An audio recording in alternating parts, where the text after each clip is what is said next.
Bonjour à tous, je suis Gilles Mancier, je vais vous saluer aujourd'hui, vous souhaiter un excellent nouvel an. Aujourd'hui, c'est le nouvel an, une nouvelle année commence du point de vue des Mayas, du point de vue d'un point de vue galactique. Yesterday, c'était le jour en dehors du temps, hier, pardon.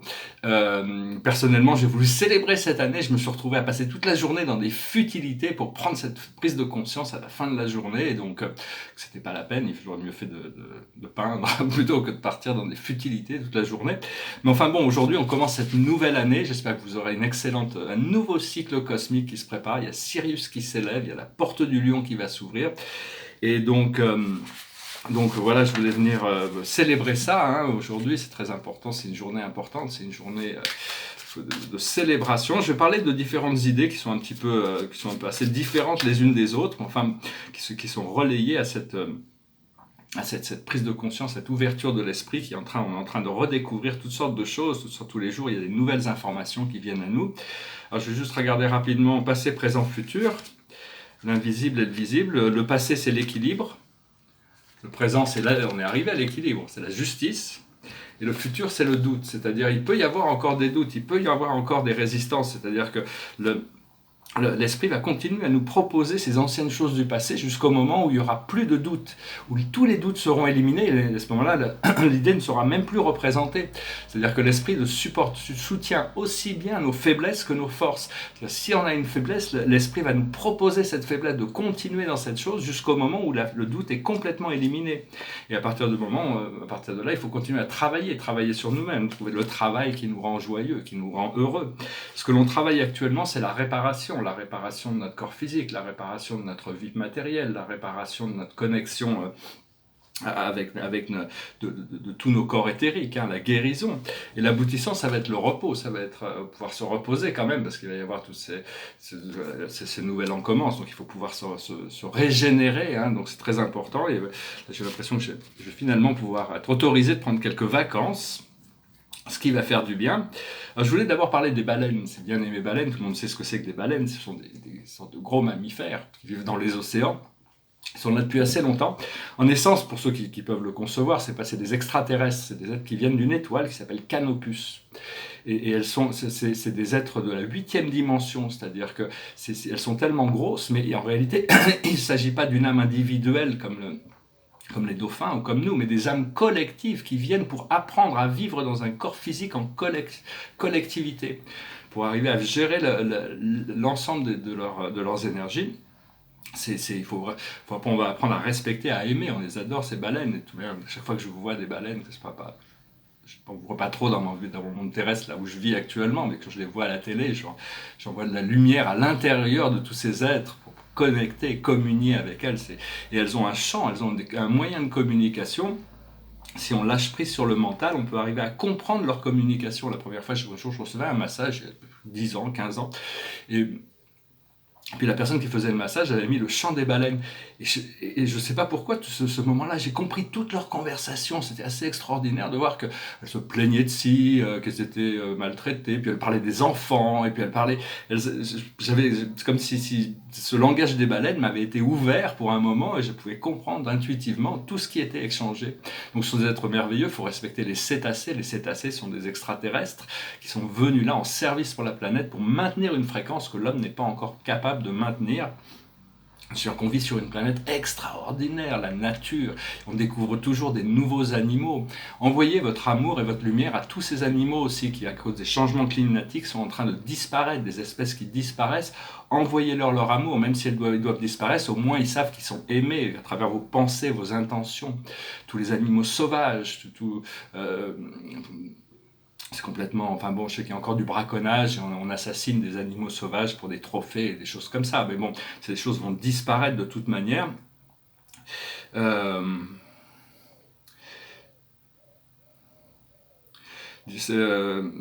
oui, donc je voulais dire, bon, on est toujours au bon endroit au bon moment, en réalité, au bon endroit au bon moment, mais on ne voit pas toujours les choses de la manière dont on devrait les voir pour comprendre qu'on est au bon endroit au bon moment. Savoir que tout est parfait en réalité. comme Spinoza l'avait déjà découvert au XVIIe siècle, hein, c'est que tout est parfait, rien ne pourrait être différent de ce qui est. À partir du moment où on prend conscience de la perfection de ce qui est, on voit ce qui est nécessaire de faire pour réparer certaines situations, pour améliorer certaines situations. Mais il faut accepter que chaque condition, aussi difficile soit-elle, on peut le voir dans la vie, il y a des gens qui ont des conditions karmiques très très difficiles, mais c'est leur âme, leur esprit, Dieu leur apporte ces situations jusqu'au moment où ils arrivent à trouver l'angle qui leur permet de comprendre qu'est-ce que la vie essaye de nous apprendre, et à partir de là, on peut se libérer. C'est très important de trouver l'angle, d'essayer de comprendre l'essence de ce que, ou même ce que les émotions cherchent, qu'est-ce qu'il y a derrière les émotions, qu'est-ce que les émotions cherchent à nous enseigner. Et donc, ce qu'il faut, c'est vraiment s'occuper de soi-même avant tout. Il faut vraiment s'occuper de soi-même avant même de chercher un partenaire, avant de s'occuper de sa vie à soi, organiser, être bien posé à l'intérieur de sa vie, cultiver son bien-être personnel. Et à partir de là, on va attirer tous les éléments qui viendront complémenter notre bien-être. Savoir que la source de tous les problèmes de l'humanité, c'est pas l'homme, c'est l'ego humain. C'est l'ego humain qui est la source de toutes les toxicités sur la planète. L'ego doit être un serviteur, alors qu'il est le maître actuellement. Dans beaucoup de situations, il va devenir un serviteur. C'est-à-dire que quand on a avancé dans notre spiritualité, on est confronté à des choix, même si l'ego a envie de faire un choix inférieur, quand il vient le moment du choix, l'ego lâche prise et accepte la direction de l'âme. C'est-à-dire qu'il y a une certaine humilité de la part de l'ego pour accepter cette situation supérieure. Savoir que toutes les transformations climatiques, les catastrophes naturelles, toutes ces choses imprévues viennent du manque de respect de l'humanité par rapport à tous ces produits chimiques que l'homme a mis partout, toutes ces accumulations.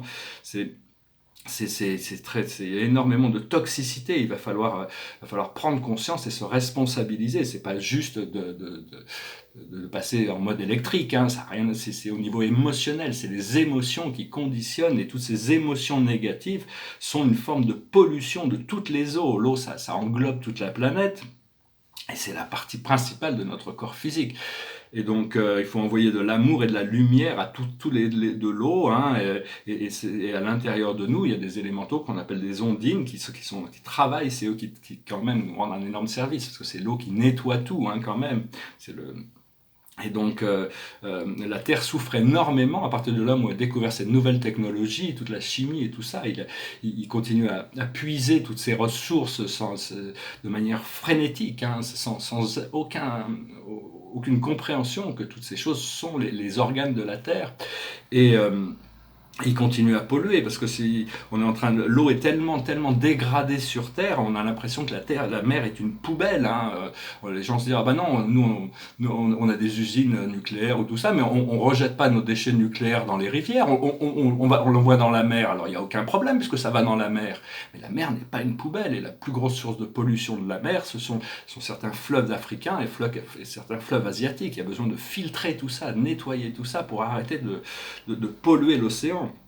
Savoir que aussi c'est pareil, pour boire de l'eau le plus pure possible, le plus saine possible, c'est la clé de la santé mentale, hein. Vu que l'eau est tellement dégradée, si on boit de l'eau qui est pas pure, ça peut rendre fou, hein, de toute manière. Donc il faut vraiment, enfin, je prends pas une position alarmiste, c'est juste qu'on a besoin de changer nous-mêmes pour changer le monde. Tous ces éléments ont besoin de revenir en harmonie, être compris. Parce qu'on a peur de l'amour, on a peur de parce qu'il n'y a que ça en fin de compte.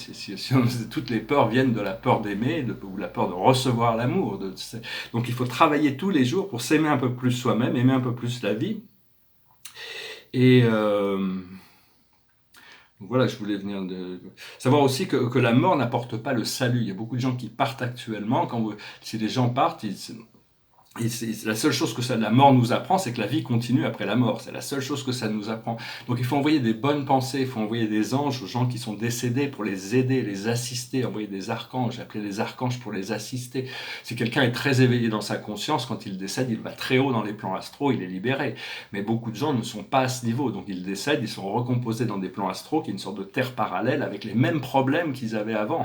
Et donc ils ont besoin de se pardonner à eux-mêmes, ils ont besoin de lâcher prise toutes ces formes de dualité pour arriver quand généralement il y a toujours un ange qui vient pour leur tendre la main, leur demander s'ils veulent rencontrer Dieu, mais il y a beaucoup d'athées, ils disent non je veux pas, et ils commencent à sortir des armes et se battre contre les anges, et pour dire non c'est moi qui ai raison, et tout. Donc il faut essayer de les apaiser, et c'est pour ça qu'on dit que son âme soit en paix, donc il faut arriver à envoyer de la lumière, de l'amour, assister, ça fait des années et des années que voilà, secrètement, sans en parler. J'assiste beaucoup de gens qui partent, que je les connaisse ou pas, j'apprends qu'ils sont décédés, donc je leur envoie de la lumière, et ça les aide, et on a tous ce pouvoir, hein, et donc envoyer des bonnes pensées à tous les bien-aimés qui sont partis, hein, de toute manière, ils reviendront certainement. Bon, aujourd'hui c'est le nouvel an galactique, hein, donc on a passé ce cycle. On est en train de finir un vieux cycle, mais c'est le pouvoir de la magie. On a toujours ce pouvoir magique qui est en train de se manifester, on est en train de ressentir tout ce pouvoir de la magie, le pouvoir du magicien blanc. La magie, c'est pas quelque chose que l'on crée nous-mêmes, c'est quelque chose qui nous traverse. Hein. La magie blanche, c'est quelque chose qui nous traverse, c'est une force qui nous traverse et qui a ses propres causes, qui a ses propres effets. C'est pas nous qui contrôlons ni les causes ni les effets. C'est juste de devenir un véhicule conscient qui nous permet de canaliser tout ça. J'espère que ces messages résonneront avec vous. Hein. J'essaie d'adresser toutes sortes d'idées parce que bon, on est en train tous de se transformer à une grande vitesse. Ah, d'ailleurs, à propos de magie, j'ai retrouvé cette bague. Alors c'est une bague, c'est une chevalière. Déjà, c'est pas une émeraude. On a fait des analyses. On ne sait pas ce que c'est que cette pierre. C'est une petite pierre verte. C'est une pierre qui appartenait à ma mère. Elle est décédée, donc j'en avais hérité. Elle en avait même hérité d'un de ses amis qui était un chaman, qui était un canalisateur, un médium, et donc Georges, on le salue. Hein, et depuis que j'ai mis cette bague, j'ai toute cette énergie supplémentaire. C'est un peu comme le Seigneur des Anneaux, c'est une bague de pouvoir. Donc mais enfin, ça n'interfère pas j'ai compris que ça n'interférait pas sur ma propre spiritualité, donc j'ai décidé de la porter, voir comment j'arrive à canaliser ces énergies, hein, mais c'est assez puissant. Et donc je veux dire aussi, il n'y a pas besoin de demander la permission des autres. Hein. Il n'y a aucun besoin de demander la permission des autres pour faire n'importe quoi. La seule personne que vous devez demander, c'est vous devez consulter avec Dieu, avec votre moi intérieur.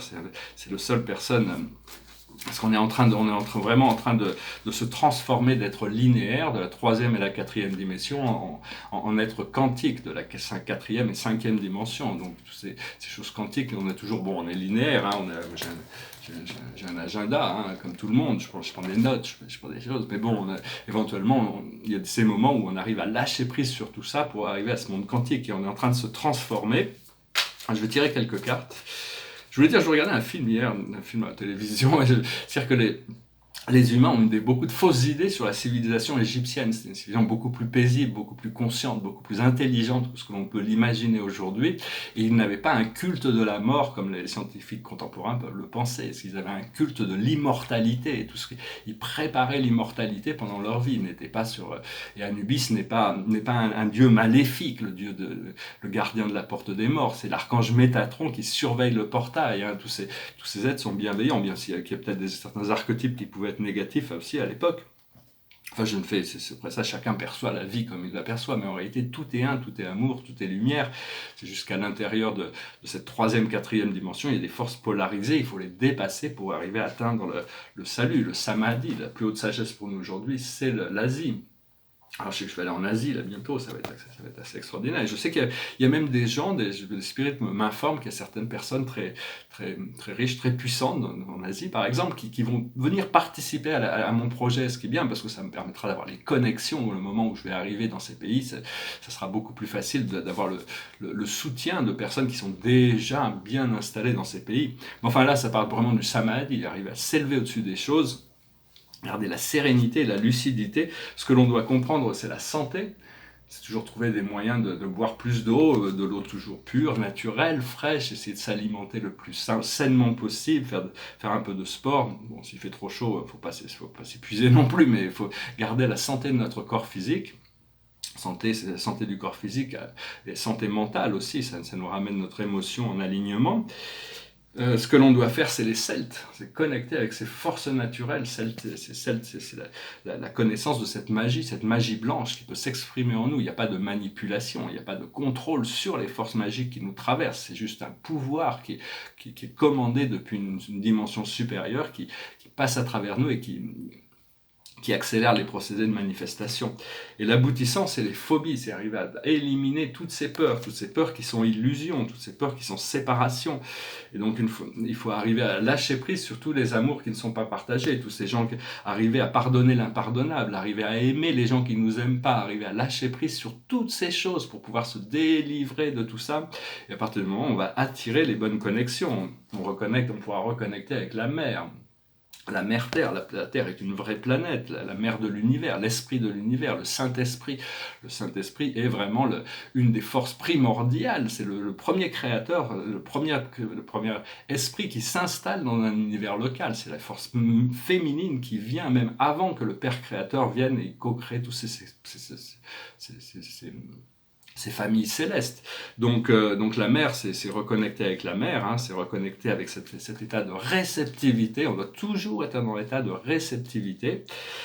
Donc voilà, hein, je voulais aussi dire, pour finir, que c'est bien de penser toujours à votre source, à votre créateur, qui est votre plus profonde partie de vous-même. Pensez à Dieu d'abord comme un père aimant.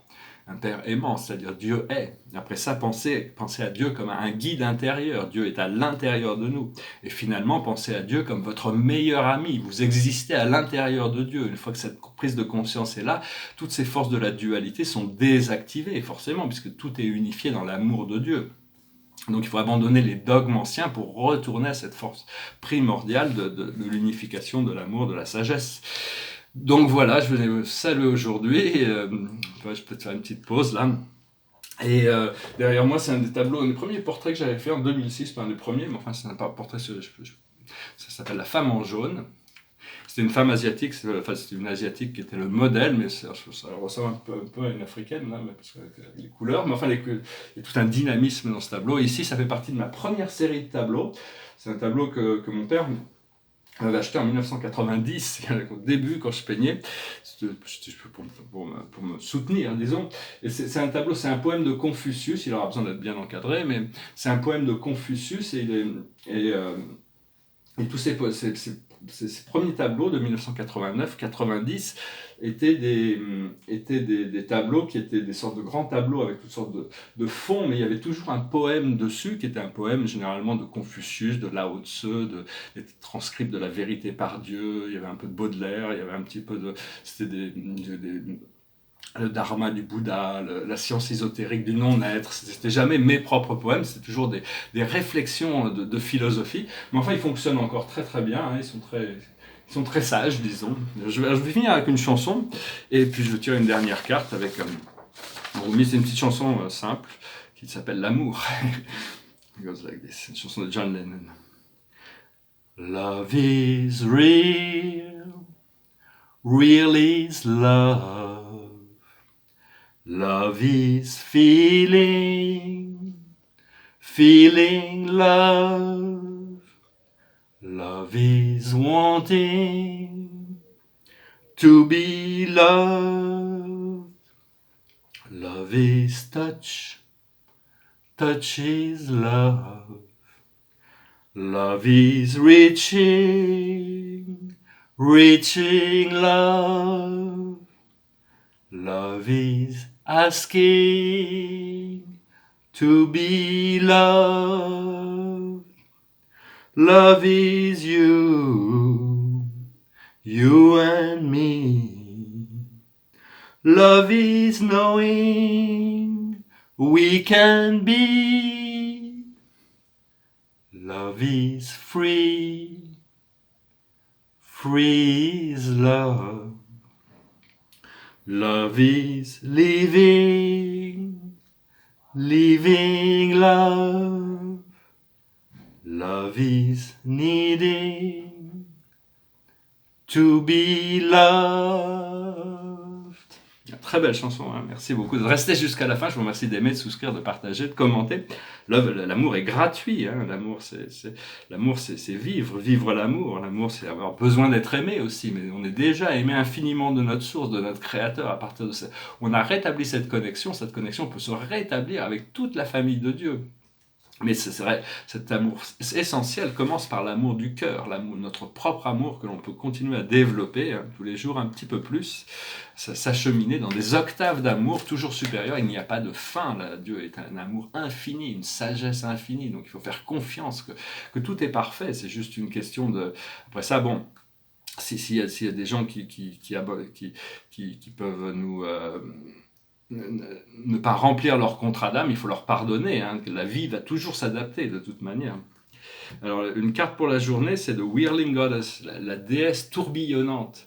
Donc, on est en train de créer des nouveaux vortex d'énergie, donc il faut apprendre à devenir ce canalisateur d'énergie, et puis rester bien connecté sur le centre, parce que aussi importante que la spirale puisse être, si on est bien au centre, c'est toujours calme, au centre est toujours ce calme, c'est juste il y a toute cette activité autour.